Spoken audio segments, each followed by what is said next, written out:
At dinner, Dad handed my brother a condo key, said, "For graduating." Then turned to me, "You owe $1,200 rent next month." I packed quietly, but they didn't see what was coming. I sit at the dining table, my fingers tracing the edge of the crystal water glass that matches all the others perfectly arranged around my parents' mahogany table. Parker's graduation celebration has turned our suburban Chicago home into a showcase. White roses spilling from Mom's best vases. The good china gleaming under chandelier light. Dad's imported scotch making the rounds among his golf buddies. 23 years old and finished with college. The golden child complete. Dad rises from his chair at the head of the table, tapping his crystal glass with a silver spoon. The sharp ping silences the room. I glance at Mom, catch her looking away. Her hand flutters to adjust her pearl necklace, a nervous tell I've recognized since childhood. "Everyone, if I could have your attention." Dad's voice carries that specific tone he reserves for business deals and important announcements. Today isn't just about celebrating Parker's graduation from Northwestern. Parker across the table straightens his shoulders beneath his tailored blazer. His smile holds the confident expectation of someone who's never had to wonder if good things are coming his way. "Catherine, bring it in." Dad calls and his secretary appears from the hallway with a small wrapped box tied with a blue ribbon. Dad hands it to Parker with ceremonial solemnity. "Son, your mother and I couldn't be prouder of your accomplishment. 4 years, business degree, ready to join the family firm." Parker accepts the box, his expression pleasantly surprised but not shocked. He's been conditioned to expect rewards his entire life. "Open it," Mom urges, her voice bright with excitement. Parker tugs at the ribbon, lifts the lid, and removes a single key with a leather fob. His eyebrows lift. "That," Dad announces to the room, "is the key to Unit 185 at the Waterstone downtown Riverview. We thought you deserved a proper place to start your professional life. The Waterstone, where 2-bedroom condos start at $450,000. The table erupts in applause and exclamations. Glasses raise. I maintain my smile, muscles tight in my cheeks. The same smile I wore when Parker got a car for his 16th birthday while I received driving lessons. The smile I perfected when he attended Northwestern on our parents' dime while I pieced together online classes between bookkeeping shifts. My water glass remains half full. I don't trust my hand not to shake. Hours later, guests filter out with final congratulations. I stack dessert plates in the kitchen, scraping uneaten cake into the garbage. Dad appears in the doorway, loosening his tie. "Sierra, we need to discuss your living situation." I place the plates carefully in the sink. My living situation. Now that Parker's settled, we're reevaluating household arrangements. He says this like he's discussing a business restructure. "Starting next month, we'll need you to contribute $1,200 for rent." The kitchen seems to tilt slightly. "Rent? You're 25, working 2 jobs. It's time you paid your fair share." Fair share. Last year, I contributed $15,000 to household expenses, groceries, utilities, property tax payments when their cash flow tightened, not including the hours spent organizing their chaotic finances, preparing tax documents, making sense of Dad's scattered business receipts. "I see." My voice remains steady while something cracks inside my chest. "It's what adults do, Sierra. Pay their way." Behind him, Parker passes the doorway, new key twirling around his finger as he heads upstairs. This moment isn't unexpected. It's the culmination of a pattern so familiar, I should have anticipated it. Me working late nights on family bookkeeping while Parker went to parties. Dad dismissing my accounting certification progress as glorified bookkeeping while funding Parker's business degree. Mom telling her friend on the phone last month, voice hushed, but not enough, "Parker is our family's future." I place my hands flat on the counter. "May I ask why there's such a difference in how you're treating us?" Dad's expression shifts to impatience. "When you accomplish something like graduating college, we'll talk. I'm 3 credits away from completing my accounting degree." Silence stretches between us. Something flickers across his face. Surprise, quickly masked. He didn't know or didn't remember. "That's nice," he recovers. "But Parker finished at a real university, not some online program." I nod once, the movement controlled. "Thank you for clarifying." Later, in my childhood bedroom, I pull out my record book. 5 years of financial contributions, meticulously documented, the evidence of my invisible work. Behind it on my bookshelf sits Grandma Clara's photo album. I remove it, turning to a photo of us at her lake house. Me at 12, her arm around my shoulders, both of us smiling at something just out of frame. I flip to the back of the album where she kept important notes. A small index card slips out, her elegant handwriting still clear. SB Trust, $250,000. My hands grow still. SB. Sierra Bennett. I reach for my phone and text Aunt Susan. I need to talk about Grandma Clara's trust. The text sends with a small swoosh sound, like something being set free. The next day, the vinyl booth at Cassidy's Diner squeaks beneath me as I shift my weight. 30 miles from home, this faded roadside establishment with its perpetual smell of bacon grease serves a purpose beyond its mediocre coffee. Nobody from my parents' social circle would be caught dead here. Aunt Susan slides into the booth opposite me, her silver-streaked hair pulled back in a loose bun. Dark circles beneath her eyes betray a sleepless night. She clutches her purse against her chest like armor. "You look just like Clara," she says softly, studying my face. "She'd be so proud of the woman you've become." The waitress deposits 2 mugs of coffee on the table. I wrap my hands around mine, seeking warmth rather than caffeine. "Thank you for meeting me," I say. "I found something in Grandma's photo album." Susan nods, lips pressed tight, her fingers drum against her purse, a nervous rhythm. "I've been waiting for this conversation for 3 years." The statement hangs between us. Confirmation of something I hadn't fully allowed myself to believe until now. My stomach tightens. Susan reaches into her purse and pulls out a manila folder worn at the edges. She hesitates, then slides it across the table. "Clara established this trust when you were 16, she says. $250,000 for your education and future. I was the witness, but Robert had power of attorney after her stroke." I opened the folder with steady hands, though my heart hammers against my ribs. The document on top bears the letterhead of Jameson Financial Trust. My name in bold type, Sierra Elizabeth Bennett Educational Trust. "He took it," I say, the words flat rather than questioning. Susan's eyes fill with tears. I suspected, but I didn't want to believe my own brother capable of this. I flipped through bank statements, each page a fresh revelation, systematic withdrawals beginning in 2018 and accelerating through 2020. The timing aligns perfectly with Parker's college tuition payments. Northwestern University's name appears repeatedly in the transaction details. "Grandma specifically set this up for you," Susan says. "She worried about how Robert favored Parker. She wanted to ensure you had educational opportunities regardless of your parents' choices." My fingers stop at a transfer authorization form. At the bottom, my signature, except I never signed it. "This isn't my signature," I say, voice tight. Susan reaches across the table, her hand covering mine. "I know."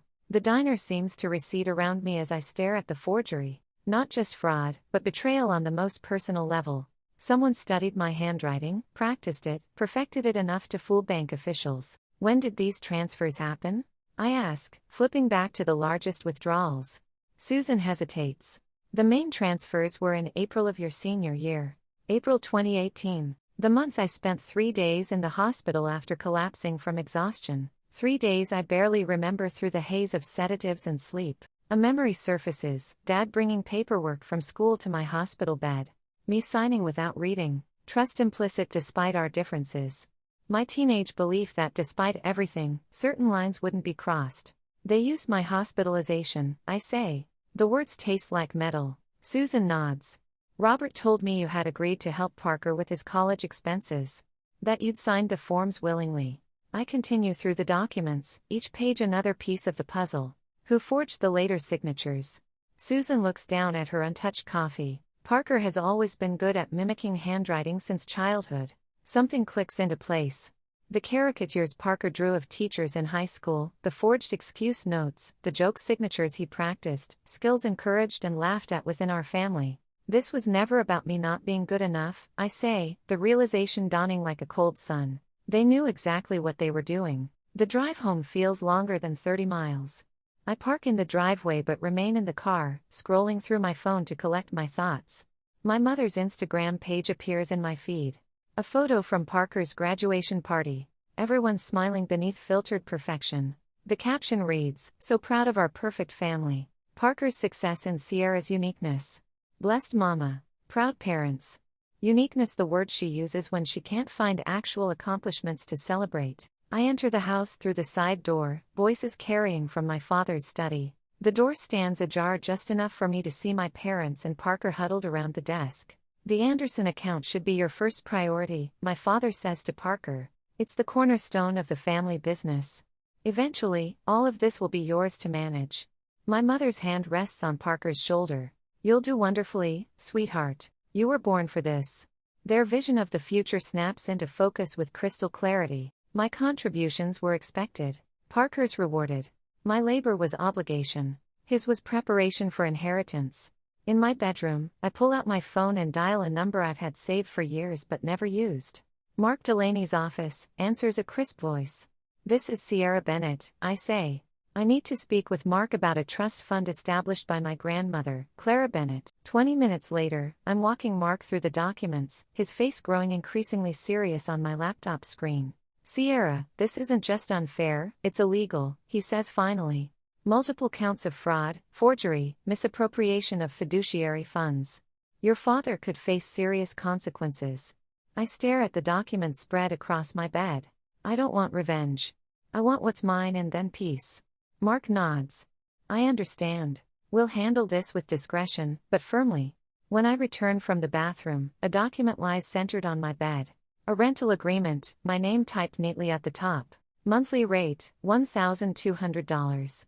Clause 8b, highlighted in yellow, failure to make timely payments will result in immediate termination of residency. My mother appears in the doorway, fingers twisting her wedding ring. Your father just wants you to learn responsibility, she says, voice soft but unconvincing.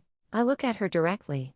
I've been responsible since I was 16. She opens her mouth, closes it again. No defense comes. The silence speaks volumes.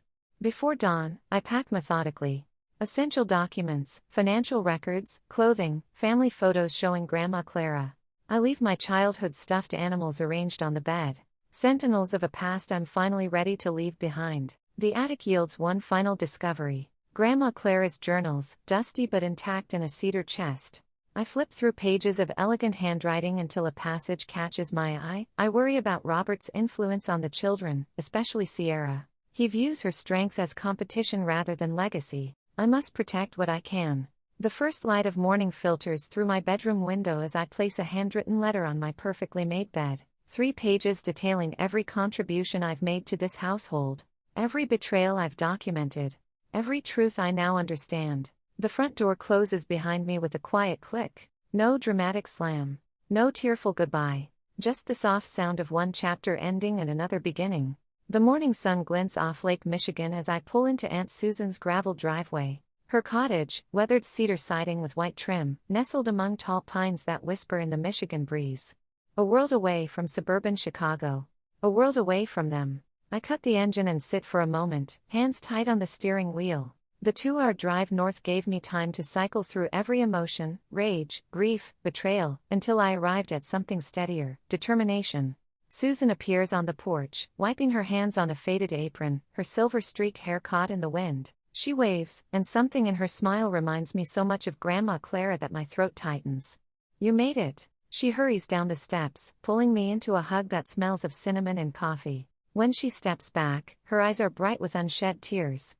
Your grandmother bought this place for me, you know. She believed in taking care of family properly. The word properly hangs between us, everything my parents' treatment wasn't. Inside the cottage is all warm wood and worn comfort. A bay window overlooks the lake, catching morning light. Susan shows me to a small bedroom with twin beds covered in handmade quilts. The other room has better light, she says. I thought you might want it for studying. The second bedroom has been transformed. A desk faces the window with a view of water and sky. A lamp, extension cords, and office supplies wait in neat arrangements. I remember you mentioned needing 3 more credits, Susan says simply. Figured you'd want to keep going. My throat tightens again. Such a small kindness, acknowledgement of my goals, and yet so foreign. I set up my laptop, arrange my textbooks, create a makeshift office. While the files download, I stand at the window. The lake stretches blue and vast, a stark contrast to the churning inside me. 3 credits. Just 3 more credits before I have what they said I never would. That evening, my phone begins its predictable symphony. Mom, Sierra, please tell us where you are. We're worried sick. Mom, your father isn't himself. Please come home so we can talk. Mom, at least tell me you're safe. I place the phone screen down on the table, but not before seeing Dad's email notification. Subject, family financial documents. Sierra, return all financial records immediately. Your removal of these documents constitutes theft of family property. Susan watches me from her armchair, a book forgotten in her lap. They'll keep trying, she says softly. I nod, picking up my phone one last time. A text from Parker appears, Dad's furious. What did you take? Not where are you, not are you okay, just concerned for what their father might have lost. I power off the phone completely. They're more worried about the documents than about me. Susan's mouth tightens. I'm not surprised. The next morning, Mark Delaney arrives. Aunt Susan's lawyer friend looks nothing like I expected. Weathered face, flannel shirt, more lumberjack than attorney. But his eyes are sharp as he reviews the trust documentation spread across Susan's kitchen table. Your grandmother was thorough, he says, tapping a clause with his index finger. Robert had fiduciary responsibility. Using these funds for Parker's education was a clear breach. I push forward another document. He forged my signature here and here. Mark nods, making notes. We'll start with a formal letter. Give them a chance to make this right. They won't, I say. Certainty cold in my stomach. No, probably not, Mark agrees. But the court will want to see we tried. Later, while scanning bank records, I discover something that stops my breath. The down payment for Parker's condo came directly from the trust. Mark takes the statement, whistles low. Not even attempting to hide it by that point. The certified letter goes out the next day. I picture it arriving at their perfect house.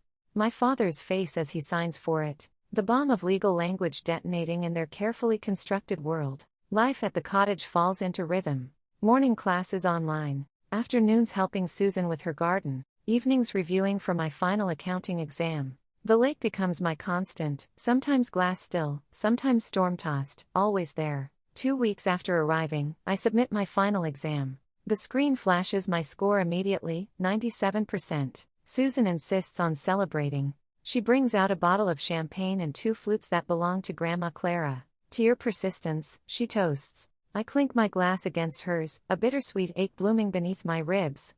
I always thought they'd be here for this moment. The next day, a thick envelope arrives with my accounting degree certificate inside. Seeing my name in formal script, Sierra Elizabeth Bennett, strikes me as both victory and indictment. I've done what they said I couldn't without what they owed me. The celebration is short-lived. Mark calls with news. Your father's attorney responded. They're denying everything. His voice tightens. Sierra, they've included your hospitalization records as evidence you're mentally unstable and financially irresponsible. The medical records from senior year, exhaustion, dehydration, anxiety, twisted into a weapon. A particularly brutal chill settles in my chest. There's more, Mark continues. Parker submitted an affidavit claiming you verbally gifted him your inheritance. A laugh escapes me, brittle and sharp. Of course he did. That evening, my mother calls Susan's landline. I sit at the kitchen table watching Susan's face change as she listens. She's here. She's safe, Susan says firmly. Elaine, I think. She stops, listening, then holds out the phone to me, eyebrows raised in question. I take it, press it to my ear. Sierra. My mother's voice breaks. Why are you doing this to our family? The familiar guilt rises, then recedes just as quickly. Family. As if that word still means what it once did. I'm not doing anything to our family, I say evenly. I'm simply claiming what's mine. The next day brings unexpected support. Clara's former financial advisor, Michael Winters, contacts Mark. I've been retired 5 years, he explains on the conference call, but I kept copies of everything. Your grandmother was explicit, Sierra. That money was for you. Robert assured me he would honor her wishes. More evidence accumulates. A paper trail so clear even Mark grows confident. This isn't just improper, it's clear-cut fraud, he says, scheduling preliminary hearings. We need to prepare for court. I imagine facing them across a courtroom. My father's cold stare, my mother's tears, Parker's confusion. I need to be present, I tell Mark. I need to look them in the eyes. That evening, searching through Grandma Clara's old Bible that Susan keeps on her bookshelf, a sealed envelope falls out. My name written in Clara's elegant hand. Inside, yellowed stationery holds her final message. My dear Sierra, if you're reading this, something has gone wrong. I've always seen Robert's favoritism toward Parker, even when Elaine couldn't. I fear what this might mean for you once I'm gone. The trust I've established is meant for your independence, your education, your future. $250,000 might seem extravagant to some, but I've watched you work twice as hard for half the recognition your brother receives. This money isn't charity, it's justice. You have always been the strong one, the one who sees clearly. That strength will carry you forward when the truth emerges. Remember that your worth isn't measured by their recognition of it. All my love, Grandma Clara. The letter trembles in my hands. She knew. She had always known and tried to protect me from beyond the grave. I fold the letter carefully, place it back in its envelope. Standing at the window, watching twilight settle over the lake, I make a silent promise to the grandmother who saw me when no one else did. I will reclaim what's mine with the quiet dignity she taught me. Not for revenge, but for justice. Not with drama, but with truth. The water darkens to indigo as the last light fades. Tomorrow, we prepare for court. I arrive at the courthouse an hour early the next day. The marble floors gleam under fluorescent lights, echoing with each step of my sensible black heels. Mark walks beside me, briefcase in hand, his presence steady and reassuring. "You ready for this?" he asks, voice low. I nod once. Been ready for years. Just didn't know it. We settle in the hallway outside Courtroom B. I straighten my charcoal blazer, smoothing non-existent wrinkles from my skirt. Every document is organized in labeled folders. Every statement rehearsed in my mind during sleepless nights at Aunt Susan's cottage. The main doors swing open. Dad strides in first, his attorney flanking his right side. His silver hair is freshly cut, his suit expensively tailored, but his complexion has a grayish undertone I've never seen before. His eyes lock onto mine across the corridor, hard and cold as January ice on Lake Michigan. I hold his gaze without flinching, something I couldn't have done 6 months ago. Mom enters behind him, fingers twisting her pearl necklace. Her eyes are rimmed with red, makeup carefully applied to hide what sleepless nights can't conceal. When she spots me, her steps falter. Parker trails behind them both, studying the floor tiles. His shoulders hunch forward inside his navy suit. He looks smaller somehow.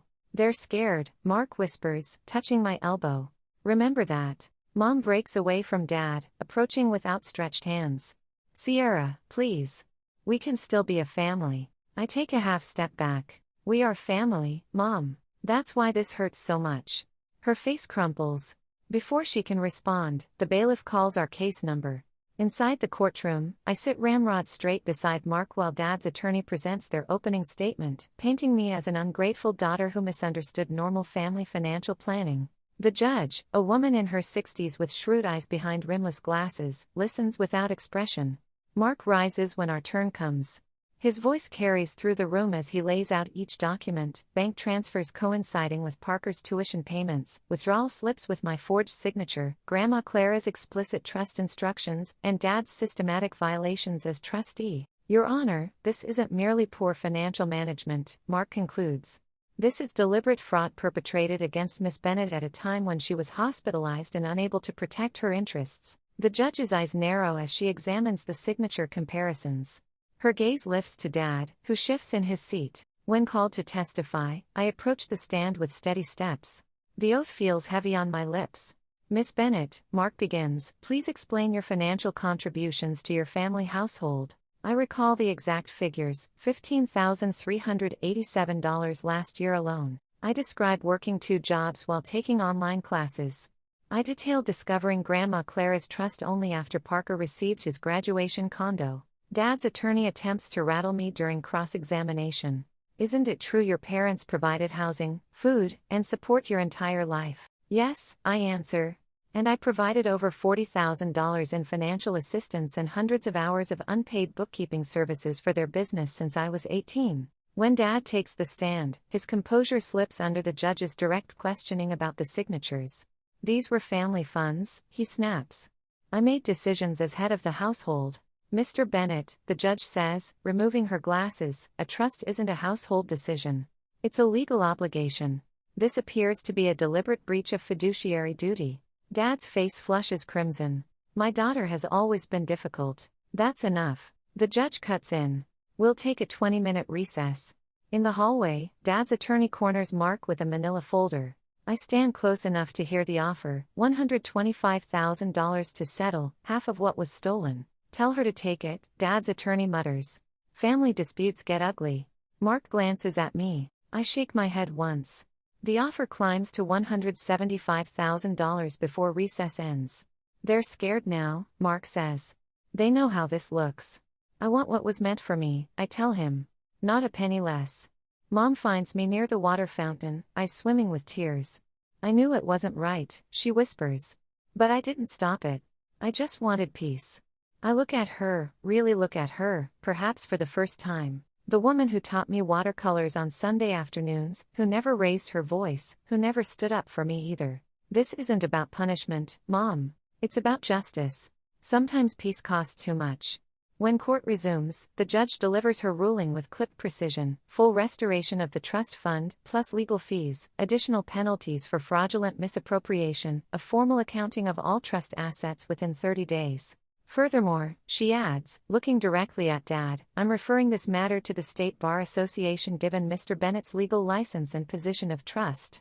Outside the court later, reporters cluster on the courthouse steps. I decline their shouted questions with a polite headshake. Dad brushes past me, fury radiating from his rigid spine as he pushes through the crowd. Parker hangs back, hands jammed in his pockets. Sierra, his voice cracks. I didn't understand what we were doing. I pause, studying my brother's face. The boy who got everything I didn't, who never questioned why. Understanding requires wanting to see the truth, I tell him quietly. Then I walk down the steps alone toward the car where Aunt Susan waits, toward whatever comes next. The spring air feels clean in my lungs. For the first time in years, I breathe all the way down to my stomach. In weeks to come, the news travels fast in our suburban Chicago circles. I learn about Dad's professional fallout from Aunt Susan. Not because I seek the information, but because it arrives with my morning coffee at her kitchen table. Robert's been asked to step down from the Community Foundation board, Susan says, sliding the local business journal across the table. His name appears in a small article on page 3. The Chamber of Commerce is next, from what I hear. I push the journal aside without reading further.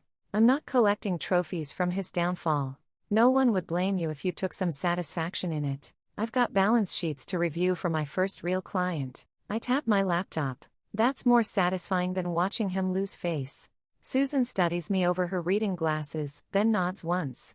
The quiet approval in her expression means more than she knows. My phone buzzes with a text. Mom's name appears on the screen, still listed as Mother rather than Elaine. A small resistance to complete detachment I haven't yet overcome. Can we meet for coffee tomorrow? Just us. 3 months since the court ruling, and this is her 5th request. I've declined the previous 4. My finger hovers over the screen before typing, Perkins Cafe, 10 a.m. Susan notices my expression. Elaine? I nod. She wants to meet. And you're going this time. Not a question. Time to hear what she has to say. I close my laptop. Judge her actions now, not just her past failures. The following morning, Mom sits at a corner table in Perkins, looking smaller somehow. Her pearl necklace is absent, replaced by a simple silver pendant. Her hands wrap around her mug as if seeking warmth despite the June heat outside. Thank you for coming, she says when I slide into the seat across from her. Her voice catches. I've left your father. The statement hangs between us. I wait for more, taking a measured sip of the coffee I've ordered. I rented an apartment near the community college. She straightens slightly. I'm teaching children's art classes there. Part-time, but it's a start. A start toward what? Toward being someone I'm not ashamed to face in the mirror. Her eyes meet mine directly, something she rarely did during family confrontations. I enabled something terrible, Sierra. I can't continue pretending our family was what I wanted people to believe it was. I study her face, looking for the performative grief she's perfected at country club functions. Instead, I find something raw and unfamiliar: authenticity. We have a long way to go, I tell her finally. Not forgiveness, not yet, but an acknowledgement that doors aren't permanently closed. My phone pings with a notification. A text from Parker, his first communication since the hearing. I'm moving to Colorado. I need a fresh start. The condo's on the market. You'll get the proceeds through Mark. I never thought about how unfair it all was. I'm sorry. I read it twice before responding. Growth begins with honesty. I hope you find yours. Simple words that cost me nothing but mean everything. I've stopped measuring my responses by how much pain they might cause others and started measuring them by their truth. A week later, I signed papers on a small craftsman house 3 blocks from Lake Michigan. Nothing extravagant, 2 bedrooms, a front porch with a swing, and windows that flood the rooms with morning light. The real estate agent hands me the keys with congratulations on my starter home. It's not a starter, I correct her. It's exactly what I want. My accounting practice grows steadily. 3 clients, then 5, then 12. Word spreads about the young accountant who notices discrepancies others miss, who explains complex tax issues in straightforward language. My grandmother's trust money sits mostly untouched in investments, a safety net I maintain but don't depend on. You've built something real here, Mark observes during our quarterly review meetings. Most people who experience what you did would still be licking their wounds. Wounds heal faster when you stop picking at them, I reply, showing him my business projections for the coming year. The email arrives on a Thursday evening as I'm reviewing client files from Denise Harrington, a name from elementary school, someone I shared lunch tables with until our paths diverged in high school. Sierra, I heard about everything that happened with your family. I'm back in the area after a divorce and could use a friendly face from simpler times. Coffee sometime? Old Sierra would have questioned the timing, wondered if this was curiosity disguised as connection. New Sierra simply responds, I'd like that. How's Saturday? Our coffee meeting on Sunday turns into brunch, then a walk along the lake shore. Denise's laughter comes easily, her questions genuine. She doesn't dance around what happened, acknowledges it, then moves forward. By fall, we have a standing Sunday morning hiking date, weather permitting. Family isn't always blood, she says as we watch sunset colors play across the water. Sometimes it's who sees you clearly and stays.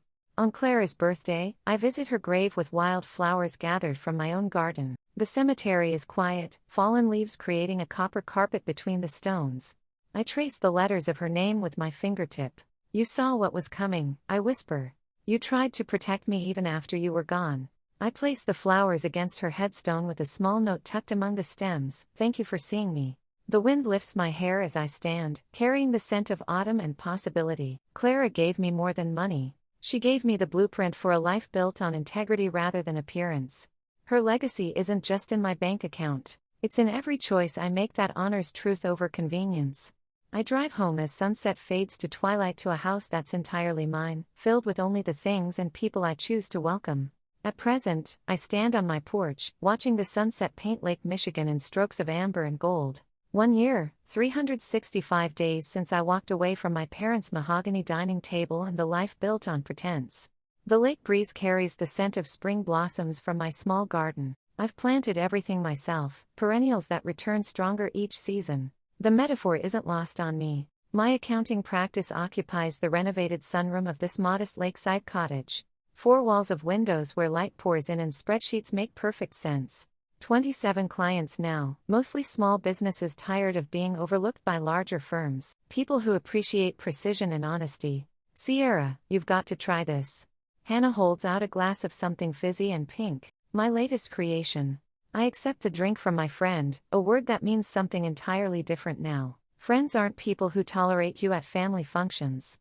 They're the ones who show up on moving day with boxes and takeout, who text to check if you need anything when you're working late. My modest living room holds 6 people tonight, gathered around a homemade cake with 27 candles. No crystal glasses or imported scotch. Just genuine laughter that doesn't require maintaining appearances. To Sierra, says Marcus, my first client who became a friend, raising his glass, who proves that the best revenge is building something beautiful. I shake my head. Not revenge, just peace. Later, after my friends have gone, the phone rings. Mom's number. Our relationship exists now in careful coffee meetings every few weeks. Her art classes keep her busy, her voice stronger with each conversation. Happy birthday, Sierra. No theatrics in her tone, just quiet sincerity. I thought about you all day. Thank you.